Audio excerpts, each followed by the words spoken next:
Hey everyone, welcome back to JUCO Jam Season 3, Episode 11. You might notice that I don't have Brandon Goebel with me. We got pinch hitter Cody Hopkins with us. Cody is the owner of JUCO Scoop, which is an NCAA approved scouting service. Super awesome publication. Cody, thanks so much for joining us on JUCO Jam today. Well, thanks for having me, man. I'm excited about it. I know that I didn't quite have the t-shirt collection Brandon does, so I don't get to impress you with my style, but I'm happy to talk some hoops. Yeah, but your Travis Matthew hat game is on point, and I know that nobody knows more about junior college basketball than you because not only are you watching the games, you've actually seen most of these kids in person at some point during the year at one of the jamborees. You've gone to a bunch of different tournaments throughout the year. So you have seen these guys in purpose. So you have a decided advantage over me. So let's jump right into the rewind. We're going to start with Wednesday night. We had a couple of big games. Indian Hills, Triton. Triton wins 64-58. Dawan Anderson was terrific down the stretch. He had 25 points. And Paytok Machar against his former teammate goes for 11 points, 13 rebounds. And then we had a big one in the Panhandle. Chipola goes on the road and defeats Northwest Florida State 69-64. Grace Aluma with 19 and Justin Burns with 14 for Chipola. And then Davion Hill for the Raiders with 19 and 5. Cody, what were some of the things you took away from Wednesday night just in some of those games? Obviously, four really good teams going at it. Well, the Triton Indian Hills matchup year by year has become one of the heavyweights that you look at right in the middle of February. Both teams are fighting for positions. Indian Hills has had an unbelievable year. Triton with Dawan Anderson, he's been hot and cold, and when he's on, he's really, really impressive. And so to have him play the way he did in a big game like that, I know there were several coaches that were there, and they were going to see, how he showed up in that game because they had seen him play really well, and then they'd kind of seen him kind of disappear. Little Jekyll and Hyde, right? Yeah, little Jekyll and Hyde, and I'm happy for the kid that he played well in that environment because they needed him to. Quentin Perkins has really played well for Indian Hills as of late, and they've kind of been a by committee team, which they often are because they get really good players. I think Coach Dewey's doing a great job with them. It's hard to win on the road like that, and so they're going to run into tough competition. But I think both teams are playing well. They're both Hutch teams. We're going to see them again, and you know that's that's what's good about middle of February is there's no more D2 games. There's no more fluff. It's your best, my It's best. real. Yeah, Yeah. And we're getting you ready know, to go. for fans of junior college basketball, Triton makes a return trip to Indian Hills. It's their final game of the season, of the regular season for both teams on March 1st.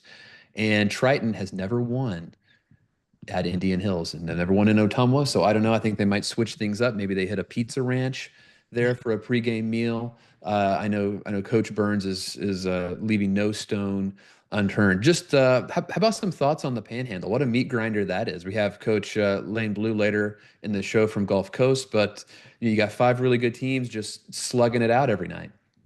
And I think the Donnie Tyndall machine is tried and tested and true. He prepares his team for this time of year. They're not like Lane alludes to all the time when we speak is that Donnie's playing to develop his team later on in the year.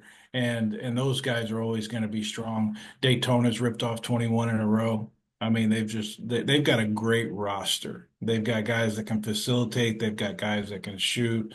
Dorcius is a strong guard. Lacey is a guy that can get you, 15 assists if he really wanted to. Jalen Payne is somebody that I'm getting asked a lot about lately. 72% from the field at Daytona. So, I mean, when you have those type of guys that are consistently being who they are, you can get on a roll. I think Daytona and Chipola are obviously ahead of the pack there. And then you've got a group of guys at Pensacola, Gulf Coast, Northwest Florida, and Eastern Florida.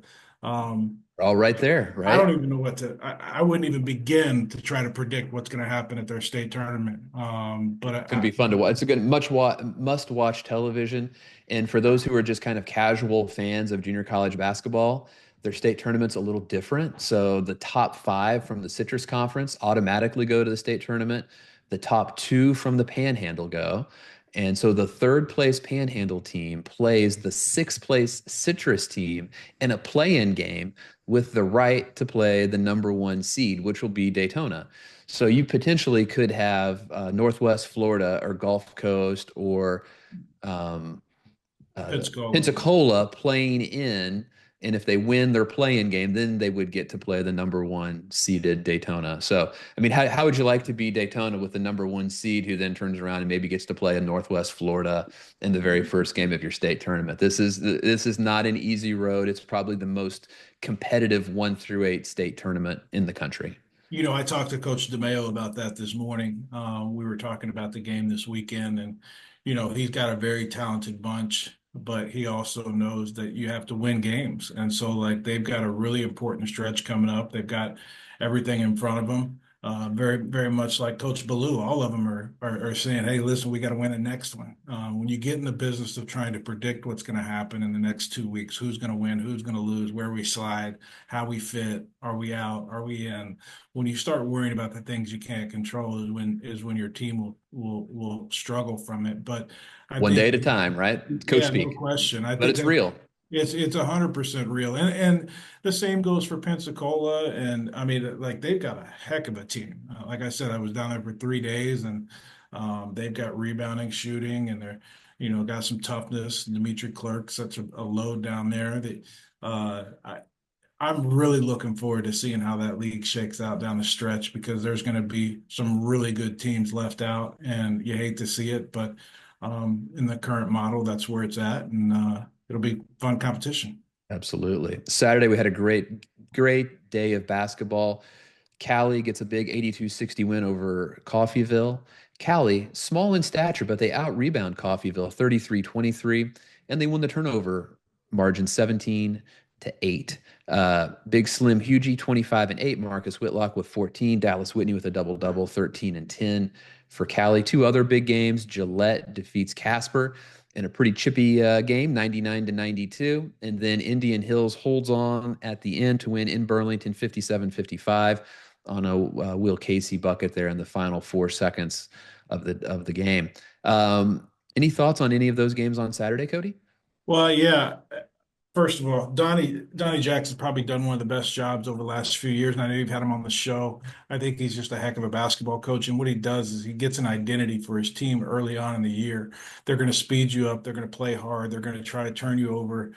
He plays in numbers. Uh, has a lot of good athletes. I know you and I talk about Avante Nichols all the time and how he should be in the dunk contest at the fall. Absolutely. Yeah, I He, think he's the only person on the planet who might be able to challenge Mac McClung. no question. He's the And I only one think left.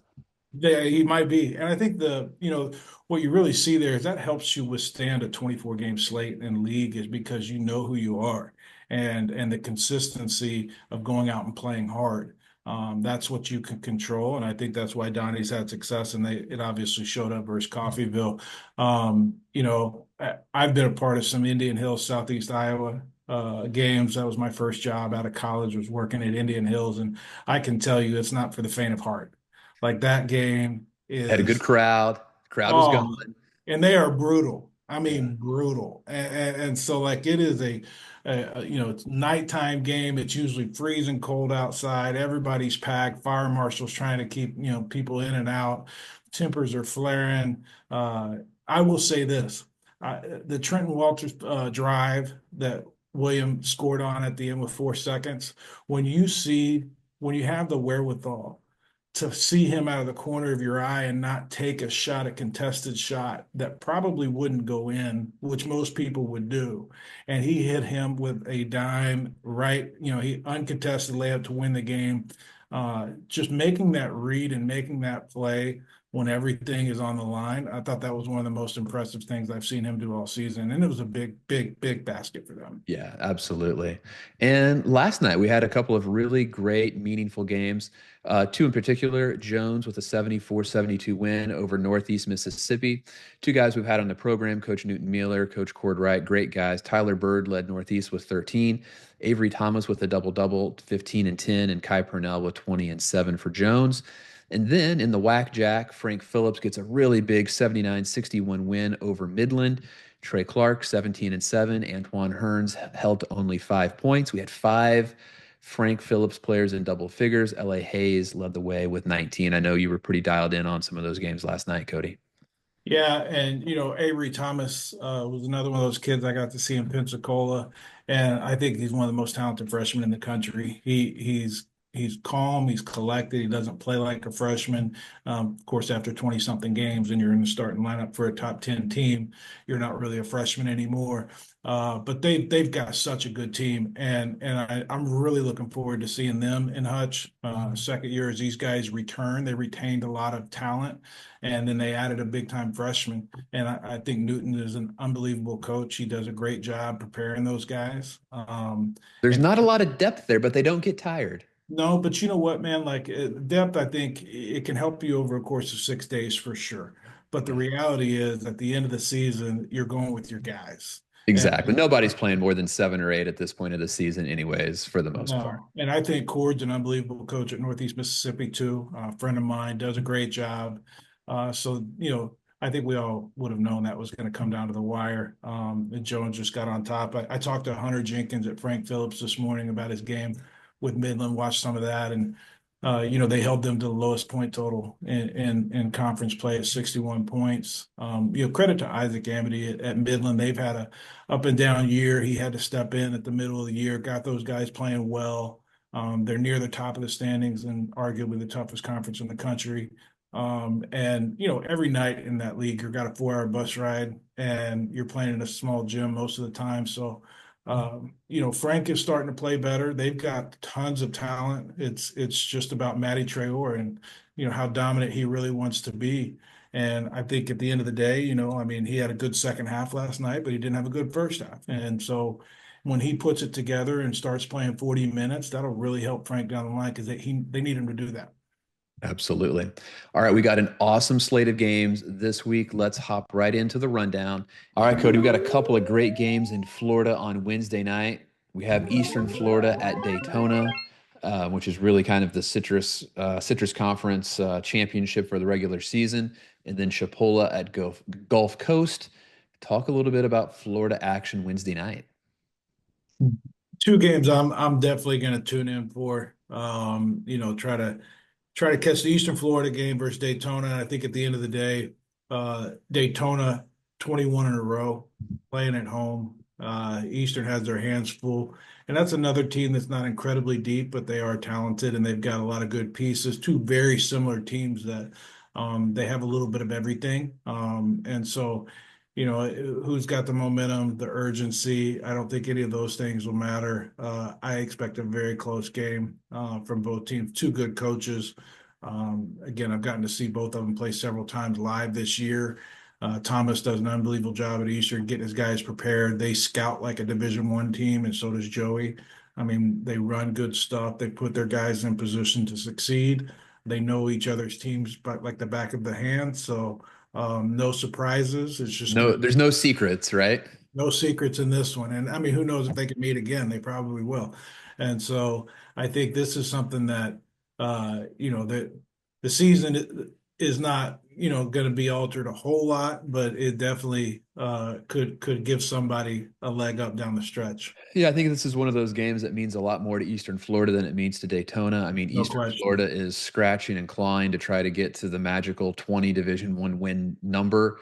The margin for error to get there is really low. This is one, that they need to get. Daytona has probably done as much as any team in the country to punch their ticket, to Hutch at this point. So probably means a little bit more to Eastern Florida than it does to Daytona. But I promise you, Coach Cantons, he'll have his guys hungry and ready to go. We got a couple of nice games in the middle of the Midwest. We got Moberly Mineral Area, Butler, Coffeeville. Maybe one thing that you're excited in one of those matchups there, Cody. Well, Pat Smith is a legend, and he always gets his guys playing the best ball late in the year. Tony Irons is a first-year head coach, so you've got a guy with 40 years of experience on the bench versus a very successful high school coach, and Tony Irons coming from Vashon.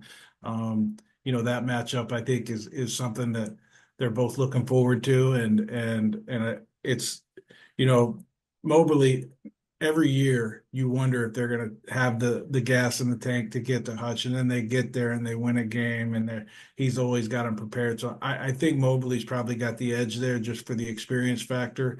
But I wouldn't be surprised for Mandalary to pick that up. And with Butler going to Coffeyville, Jay Herkelman, Eric Nitsch, these are two good programs that have played really well at times this year, and they've also stubbed their toe, just like anyone that's going to go through a 24 game slate. Who's going to make it out of the Jayhawk?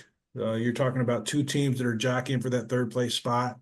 If Super you important third place spot. super important. So I mean, Yeah. uh, for Eric to go in, and it's another thing, kind of like Tony going playing Pat. It's the Eric playing Jay. Like these Kind of Jay, these like David and Goliath matchups, right? it's exactly what it is. The young guys the going ex against the vets yeah, and yeah. late in the year. So fun stuff for all four involved, and those will be good games to watch.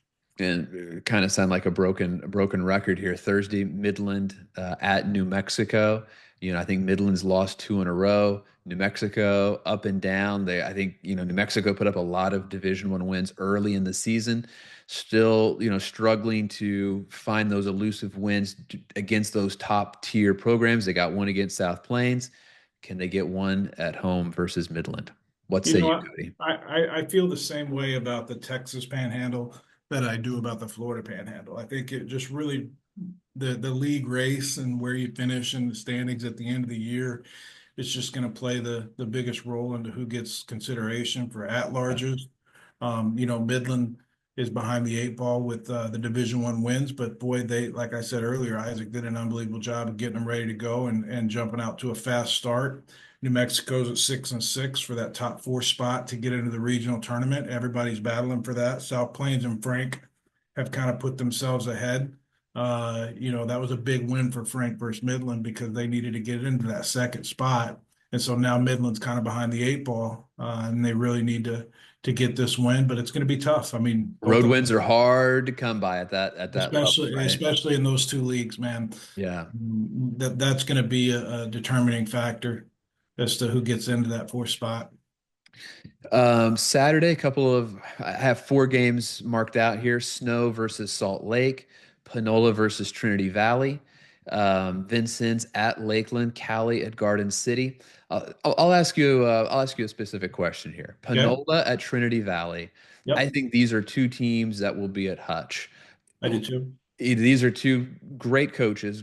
These are two very disciplined teams. I think Panola might naturally have a little bit more offensive punch. What do you think about when you think Panola versus Trinity Valley? You've lived that league, you know all about it. Yeah, and both coaches are good friends of mine. And, whether it's a win or a loss, you hear we're never going to win a game or we're playing well, the highs and lows there. And, Panola got them early. And it's one of those deals. Panola's not very deep, but they have, it's another kind of, we talked about Daytona and Eastern. They've got guys that know their role. They're consistent in what they do. They play a certain style that allows, them to stay in games. uh, Trinity Valley, on the other hand, they come at you in waves. They're very deep. They play a lot of guys. And so it's a contrast in styles. Trinity Valley struggles to score the basketball at times. And, any team that has to manufacture offense, they're kind of they don't have a lot of room for error, but they are very good defensively. They're very tough. They're playing at home. They dropped one at Angelina last week. And so I know that Coach Hire is going to have those guys ready to play. I know Joe's going to have them ready to play. I think both teams deserve to be at Hutch. I think both teams will be at Hutch. So it's just another night in JUCO basketball and one of the Well, it's toughest going to be a in the slugfest. country. Will either team get to 60? Will we see a 60 on the scoreboard? They might shoot 60 free throws. I don't know if they're going to make it, but at the end of the day, that's what we're looking at is a It's a low scoring game, right? slugfest dogfight. Yeah. Now, I'll ask you a question about a game that I predict will not be a low scoring game. Maybe not the one that you would think of. Vincennes and Lakeland. This is not your traditional Vincennes team. This is a team that likes to go up and down the court. They're smaller. They spread the court. They got shooters everywhere. They've won 16 in a row. versus Lakeland, who's a scary team. They're better at home than on the road. They score a bunch of points, but they also give up a lot of points. I would imagine that there's going to be at least 180 points scored in this game. Coach Julian Larry, I think, does a really good job at Lakeland. He's one of those guys that each year he's been at Lakeland, they've won more games than the previous season. So I think he might be one of those young coaches on the rise. I think if you look at Vincent's remaining schedule, I think this is the toughest one that they have left in the regular season. Well, Todd Franklin is in that same conversation with Pat Smith and Jay Harkelman and Donnie Tyndall and all these guys that, they're not they've been around too long to overlook a game. And even though they've won 16 and they're really playing their best basketball, this is a game where I can tell you Coach Franklin's probably spending every minute trying to keep his guys focused, understanding that, yeah, we're playing well, but just when you think you're got the foot on the gas, somebody jumps up and bites you. And Lakeland's a team that can do it at home. Yeah. So I know that game's going to be close too. Yeah, you don't think Coach Franklin takes many games for granted, do you? No, I don't, and that's Pat Smith, Jay Herkelman. That's why they're Hall of Famers. That's why why they they're have all Hall the of Famers, and wins. that's why they do what they do, because Yeah. they understand that you can't ever get too high and too low in this business, and keeping your guys engaged and dialed in. I think Vincent's comes away with a win, but like you, I think it's going to be close. Yeah, there's going to be a lot of points scored in this one. Lakeland gives it up pretty easily, but they are skilled offensively. It'll be a fun game to watch. That concludes the rundown. I think with 4, 5, 9 games, nine must-watch games we gave you for this upcoming week. Stay with us, guys. When we come back, we're going to have Coach Lane Blue with Gulf Coast, first-year coach, doing a great job. Stay with us on JUCO Jam. Intensity fuels these champion student athletes to greatness. Zurich Insurance is proud to be the official provider of student athlete insurance for the National Junior College Athletic Association. Throughout the highs, we cheer along to their screams of victory. Throughout the lows, we support them through their tears of defeat. Zurich Insurance, helping student athletes play the sport they love.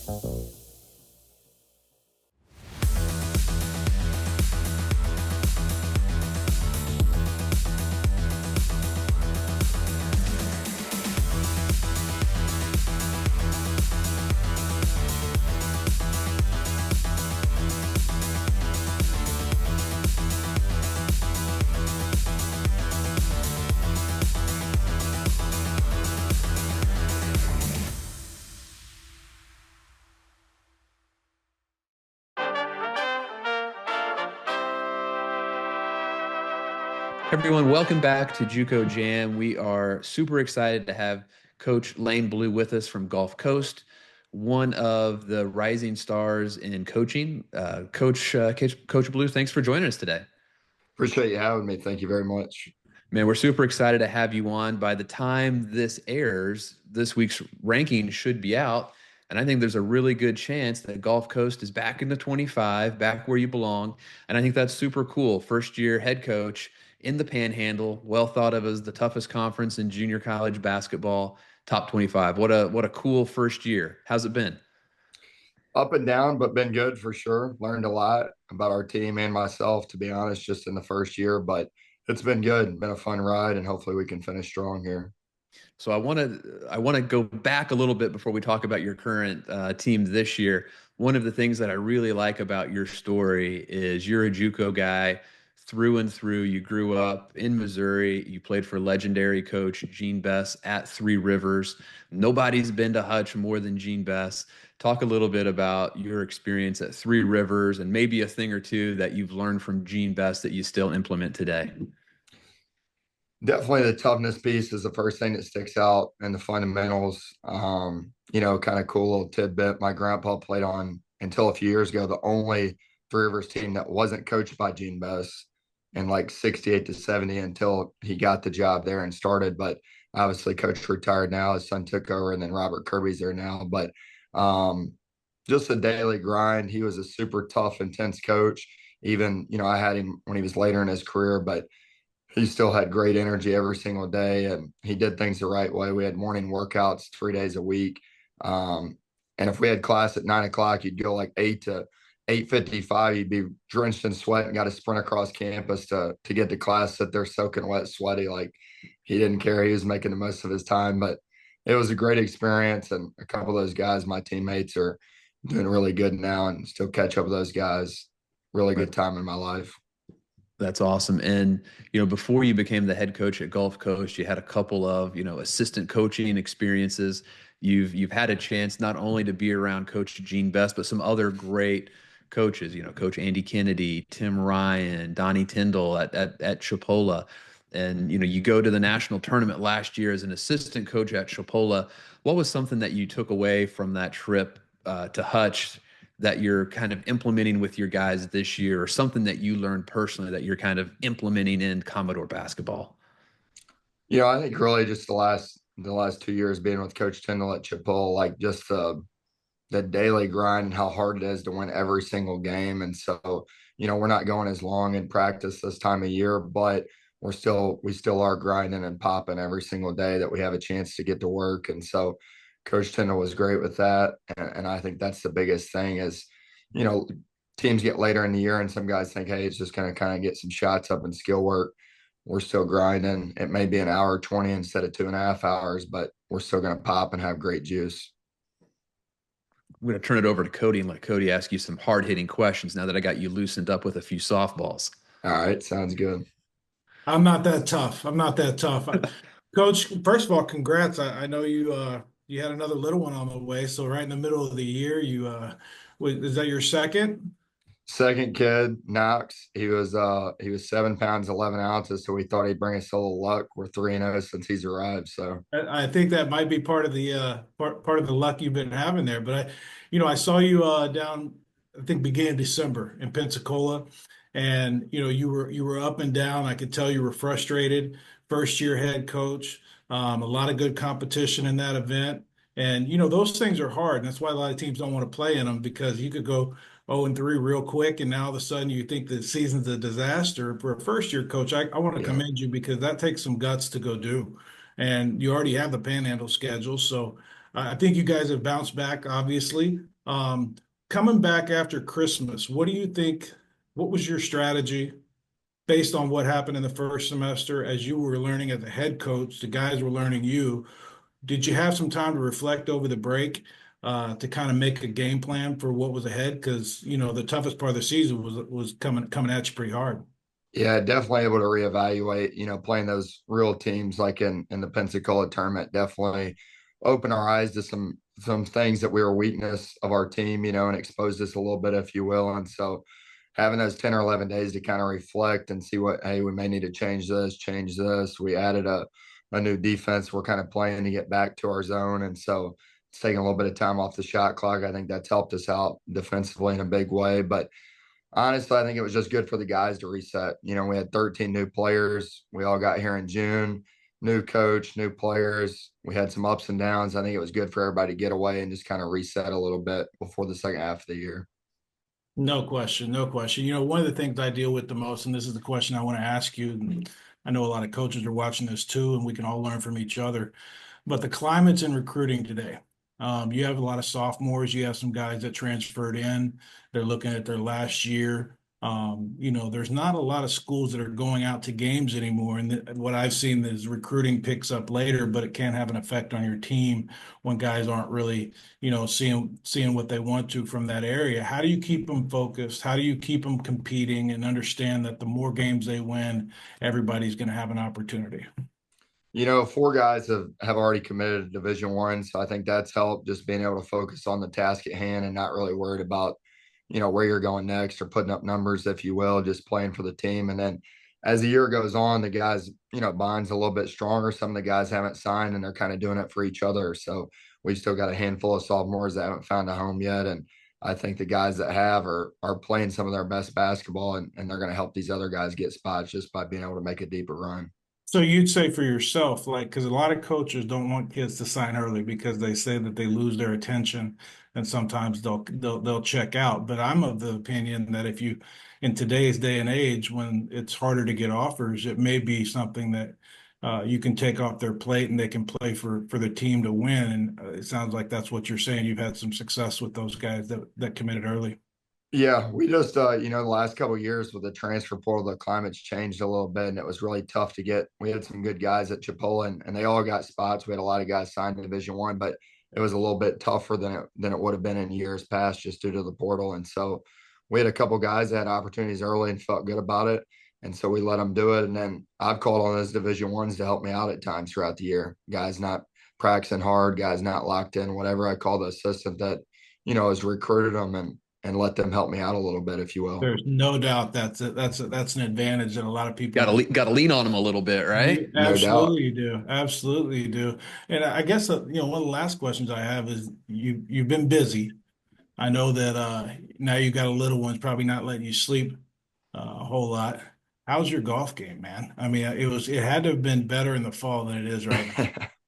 I actually haven't played since October. You think when you get a head job, you're gonna have a little more free time, you make the schedule, whatever. But really, it just made me paranoid, and I'm not able to do as much stuff in my free time. Just locked in on the task at hand, and obviously 2 kids now, and so I haven't played since we had a booster tournament in like October. That was the last time I played, so I'll be looking forward to the Final Four. Maybe we can get around to. We might have to get another tee time. No doubt. Speaking of the task at hand, let's fast forward. Let's say we have a great stretch run here. Gulf Coast wins the Panhandle, and you say, you know what, guys, let's go out. Let's celebrate. Let's do something big. You pull in to the glowing lights, the green and red of Chili's. What's Coach Blue ordering at Chili's? I actually like Chili's quite a bit. We go there periodically, but I would definitely probably get some skillet queso for a little appetizer. Depending on how the season's going, there would be a drink of choice, depending on if we're winning, losing, how things are going. Strawberry daiquiri. Yeah, no doubt, no doubt. And then I would say I really like Hannah likes it. My wife likes to get the triple dipper and split it with my daughter, but I go with usually the chicken bacon ranch quesadillas. They're pretty good. Okay. I'll tell you what, we have had a slew of chicken bacon quesadillas and the Cajun pasta this year. It seems the people that are winning big are going chicken bacon quesadillas or the Cajun pasta. And I love that you're warming up the palate a little bit with the skillet queso. I think that's the right call. Do we ever do dessert at Chili's? Let's fast forward. Here we are. You've won a few games at Hutch. Friday comes along. That's an off day at Hutch. No, excuse me, Thursday. Thursday's the off day, right? We've made the Final Four. We have an off day. We getting dessert? We do any kind of dessert at Chili's? I haven't ever actually had the dessert there. I do like desserts, but I actually haven't had one there. Don't they have they have a cookie or something that's supposed to be really good? They do, yeah. Can I get a commitment from you right here that if Gulf Coast makes it to the Final Four, you will get a dessert at Chili's? 100%. All right, definitely people. All in at that point. You heard it. You might even order us one. No doubt. All right, if this becomes a thing, we might have we might have that skillet cookie with the ice cream together. But hey, Coach, really really excited for what you've done in your first season. You should feel very, very proud of what you've accomplished. But I think you have a lot of good things that lie ahead. So wish you and your team the best of success between now and the end of the season. And thanks so much for coming on JUCO Jam. Appreciate it, man. Thank you very much. Appreciate you. Hey, buddy. All right, guys, stay tuned. When we come back, we will get into the grind. As the second largest intercollegiate athletic association in the country, the NJCAA serves not only a pivotal role in college athletics, but in higher education. The NJCAA Foundation aims to move the association forward through resources, grant programs, and other special initiatives. Your gift to the NJCAA Foundation will make a difference and create opportunities. What makes a life a good one? Is it our adventures? Or the friends we find along the way? Is it the challenges we conquer together? Maybe it's the people's lives we touch every single day. So, what makes a life a good one? You'll have to figure that one out for yourself.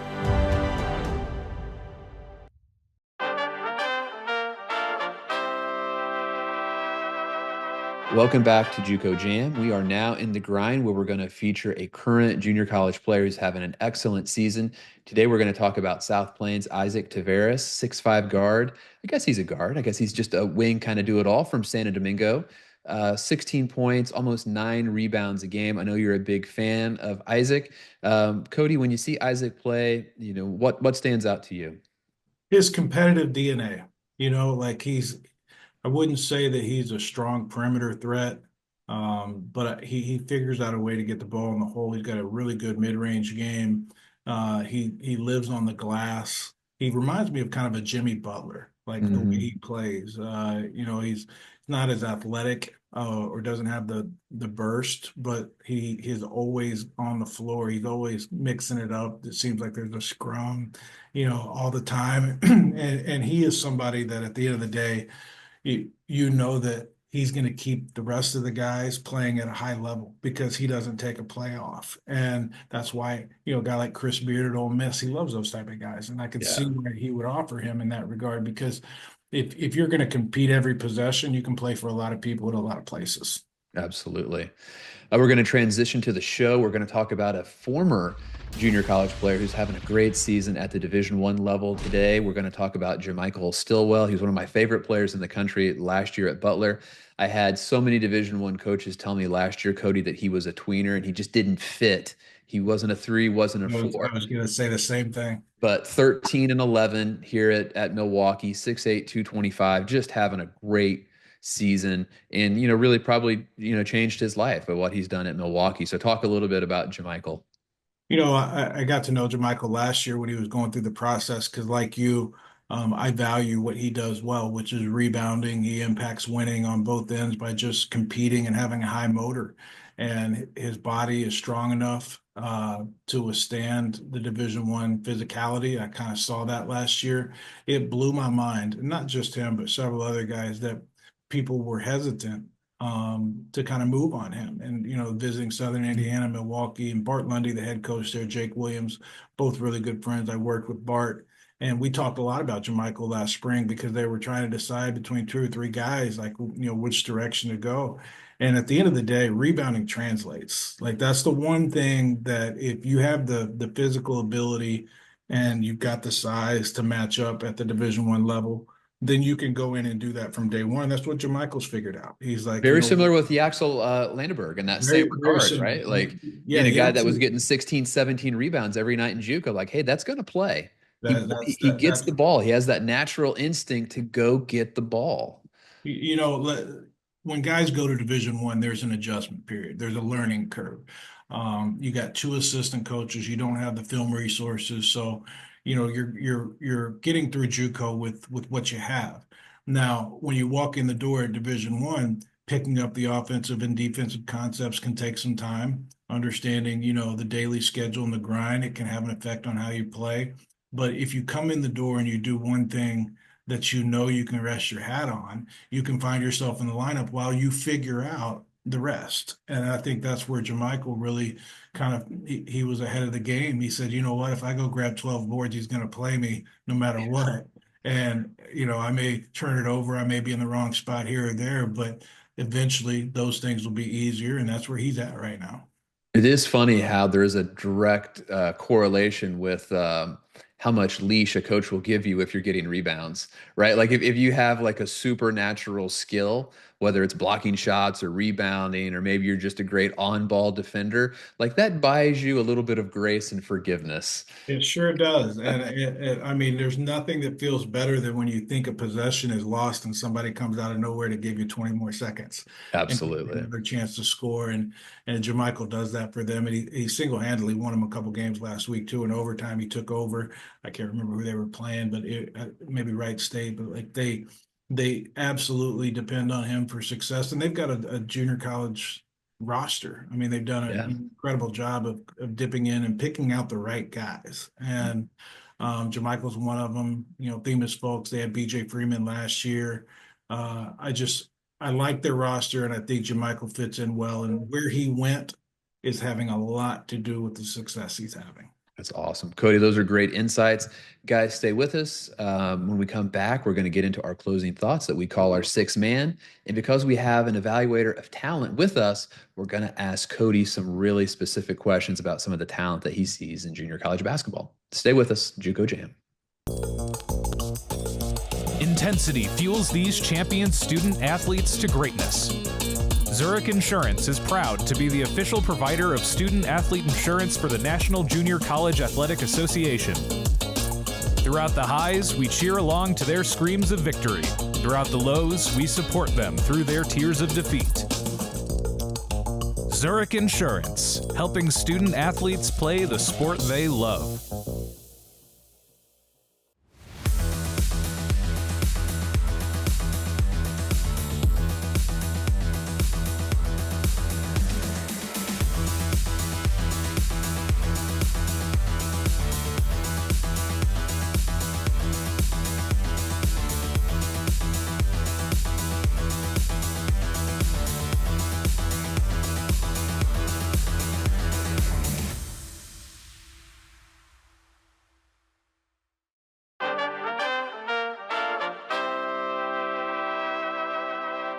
Welcome back to JUCO Jam. This is our segment that we call the six man. Just some closing thoughts. Today, we're going to ask Cody some questions about some of the players that he's seen across the country. All right, Cody, first question. What, returning JUCO player or two has most elevated his game or recruiting from freshman season to the sophomore season? When you think about that, you have to note that there's just not a lot of guys because of the way the qualifying. It's a small pool. It's a small pool that actually come back to junior college that see it out 2 years, and it's even a smaller pool where they stay at the same school. And Snow College, I think one of the reasons why they're the best team in the country is because they've had retention and they've developed guys that have gotten better from a year and a half ago to now. Isaac Finlayson's one of those guys that I had him in the events this summer. He's really gotten comfortable competing on the floor. He's got confidence. He's got swagger now. And, that's really helped them. He's been one of the key cogs for them. Mark Brown Jr. in the same way. He's played big in big games, and he has that experience. That's why I think they're going to. He's a closer too, man. He really Last is. 2 minutes of the game, like he's going to have the ball in his hands. Indian Hills, Odeth, those guys, like he's really kind of stepped up late in those games, and so I think that you could almost talk about the entire Snow roster when you talk about who is. Shout out to Coach May doing a great job of retaining and developing, right? We can talk whole nother segment on that. He's done a great job getting those guys to develop and buy in. Jalen Payne is somebody I mentioned earlier that I just really liked when I saw him in Pensacola. He's shooting 72% from the field. He's a JaMychal Stillwell, in my opinion. I ask people ask me all the time, like, who's the next so-and-so? And they're looking at, guys that have high motors, that have length, that can go get the ball at the top. And he fits that category. I think he's really impressed me. He's playing for a top 3 team in the country. And he's dominating his aspect of the game. So I could see him turning into the next JaMychal Stillwell. You've got some other guys around the country, like you mentioned, Ade Papula, like injured last year, starting to really see his recruiting pick up. There's opportunities across the board for guys that show that their trajectory is improving, it's going up. And that's something that, TJ Cope at South Plains, he did not play at all last year. Now they had a loaded, front court and guys that he had to sit behind, but he also came back. It's like not like he didn't play and said, this place isn't for me. He just says a little bit about his character too, right? No question it does. And, a kid from Boston all the way down in West Texas, he had every reason to try to look and go elsewhere, but he stayed and he's really helped their team. He's not the most talented guy on the roster. He's not the most, doesn't lead them in scoring or anything like that. But every game he's around the ball making plays to win. Yeah, he's important. All right. Question number 2. What team has been the biggest surprise? Let's make it a pleasant surprise. We don't need to talk about Salt throughout the course of the season. Ooh, You get to see these guys in the summer and you get to see them in the fall. So sometimes you're not as surprised because you see the level of talent that they have and things like that. But you know, I'll go with Eastern Arizona, and I'm gonna kind of use that one because I think that Cameron has done what he's needed to do to get the nation's attention. He went out on the road and played Division I games. He had a chance to, I think, if he finishes up with 28 something Division I wins. It blows my mind that he hasn't been in the top 25 as of late, but I mean, Could be the today. could be By the time today. this is released, the Gila Monsters could be back. All right. So you said Coach Turner in Eastern Arizona. I love that. At the end of the day, does Eastern Arizona find a way to the national tournament at Hutch this season? I think they do. I think they do too. I'm optimistic, Put some you know? faith in the system here. Yeah. You know, when the committee, and I know several of the committee members well, and I know they have a tough job, and I get frustrated from time to time because it's more about the system that's set up, and there's things you can't control with fundraising, and certain schools, they have rules about being able to leave the state to go play, so they're not able to do that. But in Cameron's case, you know, for the schools that go fundraise and they really sell out to give their kids an opportunity to be in that conversation, they need to be rewarded. And I think that he's done that. And if they continue to take care of their business, I would hope that that's the direction they're headed. Yeah, and I think at the end of the day, like Division One wins is probably the most important metric that the committee has to go by. And I don't think that you can't prove to me that they're not a top 10, top 12 team, right? You I can't mean, prove that they're not. how, And they, well, I mean, how could there's not? It's like in science when you test different hypotheses and you look at their schedule and what they've done. I mean, I can make yeah, a whole lot more arguments for the top 10 than I can being outside the top 25. exactly. And I'm just saying they have publicly said that they will bring their band to Hutch. And if we're And making Cameron requests, might be in the band if that's what it took. if the Gila Monsters could play My Sharona, I know Brandon has a request out there. He loves that Robin Hood, Prince of Thieves intro. So just throwing some things out there for my boy Brandon, who can't be with us today.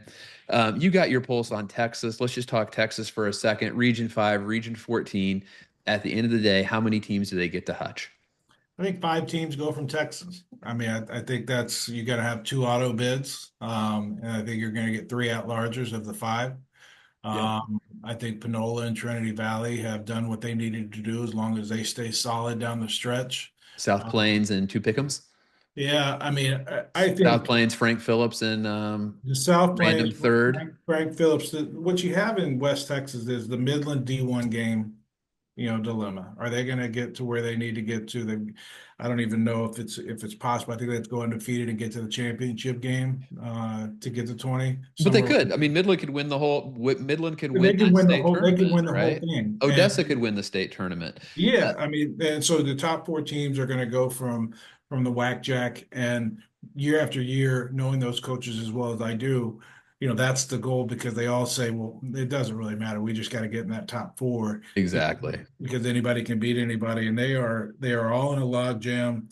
Odessa, NMJC, Odessa 7-5, New Mexico 6-6, Western's 5-6, and Howard's 5-7. Yeah, And so they're all in it, right? I mean, and they're going, they all have a chance. It's just who can play the best down the stretch. yeah. And I'll tell you, like if Midland gets to Hutch, I I can't think of 5 teams that would have a better chance of winning the whole thing than Midland. It's you know You what, know?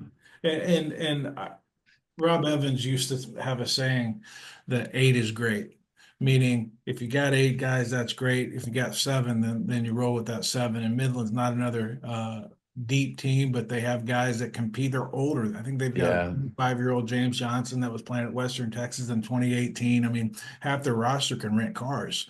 So like, that gives you an advantage in that league and anywhere. So that again, the Panhandle, Florida, Panhandle, Texas, you got a better chance of picking lottery numbers to figure out who's going to come out on top. All right, I'm going to give you one final question. I wasn't planning on doing it, but you're a talent evaluator. I wouldn't be Bring doing it my on. job if I didn't do it. If we're having this conversation 5 years from now, give me one guy that's currently playing junior college basketball that's in the NBA. Who has the best chance to get to the NBA when you look at the current junior college landscape? Hmm. That one is a tough one. Vaughn Weems is doing an incredible job scoring the basketball. I think most guys that have a chance to play professionally, they have a niche. They carve out a role. You're not really looking for superstars. He's got the body, he's got the size, he can shoot it, he's athletic. Um, Xavier, he's a little undersized for what he would need to do. If he could lose some weight and show a little bit more 4-3 skill, he could fit into that role. Uh, you know, Josh Hayes is a super talented kid, but he hasn't really put it together yet. He's still growing off the floor and those type of things. Maybe a Mecca Apporum at Butler, just, if he develops 7 foot shot rim, blocker, Arterio Morris. rim protector 2 years away from probably really impacting a game at the Division I level. Mecca would be Yeah. a good one to talk about. Antonio Chol. I Yeah. mean, he's skilled. He's got good size. He's already played at Rutgers. He understands what that game is about. Um, you know, I'm looking at some guys right now, like in the Division I ranks, and we wouldn't have said that Lamar Wilkerson would have a chance to play in the NBA coming out of Three Rivers. We would have hoped he would have had a good college career, but he has just continued to get better and better. He's the National Mid-Major Player of the Week. Jermichael Stillwell's carving out a Dennis Rodman type role. So it's so hard to tell. I know a few years ago, I could look at Emmanuel Magbo and I could see that he has a real chance because he was 6'9" and he was doing a lot of the things that we talk about that they need you to do at the next level. And The here Ben he, Wallace type. Yeah. yeah, I mean, so I don't really see anybody that just jumps off the page at me right now, like Magbo did, like a Naquan Tomlin did, who's been Player of the Yeah. Week in the G League this year. Yaxel, like Hmm. those guys all had the size. Mecca has the size, but he hasn't He's shown. a long ways away. Yeah, he's a Yeah, project. yeah. So I mean, there's a handful of guys, but I think Hutch is going to have a lot to do with it too, because the reality is the guys that can carry their team and that are comfortable in that role and they're producing when the lights are the brightest. Those are the guys that tend to shine a little bit brighter in Division I, and they'll put themselves in that conversation. Absolutely. Cody, really appreciate you coming on today. You've been a wealth of knowledge, great insights, and I we appreciate you really, having me, man. This is fun. I can't wait to get Brandon back. Hopefully, they let him back in, and he's good to go. yeah, parts unknown, trying to find the next the next 7 footer. It's be like what was the show? Above the Rim. Is that the Yeah. movie? Was that the one? So who knows where Brandon is? He's in probably some obscure part of the world, finding an elite athlete to bring back to junior college basketball. But Cody, thanks so much for coming on the show. Hopefully, we've given all of you out there 9 games this week to watch, and we hope everyone has a great sports week. Can't wait to get the Hutch. Good luck, guys.